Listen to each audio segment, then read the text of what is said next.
श्री दुर्धरेश्वर महादेव पूर्व काल में नेपाल देश में दुर्धर्ष नाम के एक राजा हुआ करते थे। वो बड़े ही पुण्यमयी व यशस्वी राजा हुआ करते थे।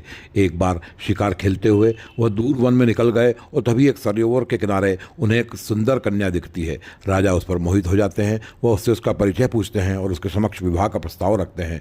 तब वह कन्या कहती है कि वह मुनि कल्प की कन्या है और अगर आप मुझसे विवाह करना चाहते हैं तो यही पास में मेरे पिता का आश्रम है, उनसे आप प्रार्थना करके मेरा हाथ मांग सकते हैं, क्योंकि मैं अपने पिता के कन्यादान के पुण्य को समाप्त नहीं करना चाहती। तब राजा आश्रम में जाकर मुनिकल्प से उनकी चंद्रमुखी कन्या के लिए प्रार्थना करते हैं। प्रार्थना मात्र से ही मुनिकल्प अपनी कन्या का पाणी ग्रहण राजा के साथ कर देते हैं। पाणी ग्रहण करने के बाद राजा सब कुछ भूलकर मुनि कन्या के साथ विहार करने लग जाते हैं। तभी एक दिन एक राक्षस वहाँ आता है और राजा से युद्ध लड़के उनकी पत्नी मुनि कन्या का अपहरण करके ले जाता है। राजा इस घटना से बड़े विचलित हो जाते हैं और विलाप करने लग जाते हैं। तभी उनके ससुर मुनिकल्प वहाँ आते हैं। राजा अपनी समस्या से उन्हें अवगत कराते हैं। तब ब्राह्मण मुनिकल्प अपने जमाता से कहते हैं कि आप पहले अपने राज्य नेपाल जाएं और वहाँ अपनी अन्य पत्नियों और प्रजा के कुशल क्षेम जानकर वापस महाकाल बन जाएं, जहाँ शिप्रा तट पर ब्रह्मेश्वर के पश्चिम में एक लिंग है जहाँ सूर्य देव ने पूर्व काल में तप किया था। वहाँ जाकर उस लिंग की पूजन अर्चन करें, उससे आपकी इच्छा पूर्ण होगी। राजा तुरंत अपने राज्य नेपाल जाते हैं और वहाँ रानियों और प्रजाजनों को आश्वस्त करके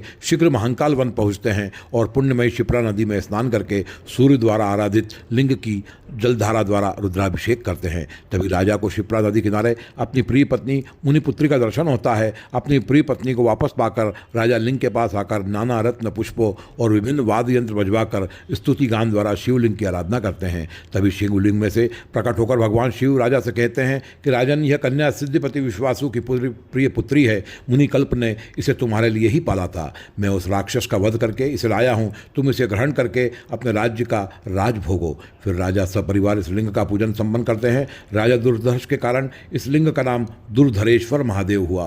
पर्व के दिन शिप्रा नदी में स्नान करके दुर्धरेश्वर महादेव का पूजन करने से गंगा स्नान से त्रिगुणित लाभ प्राप्त होता है और व्यक्ति की शत्रुओं पर विजय प्राप्त होती है। रुद्रलोक में निवास करने की पात्रता प्राप्त होती है। वर्तमान में यह लिंग शिप्रा नदी किनारे रामघाट के पास गंधर्व घाट पर स्थित है।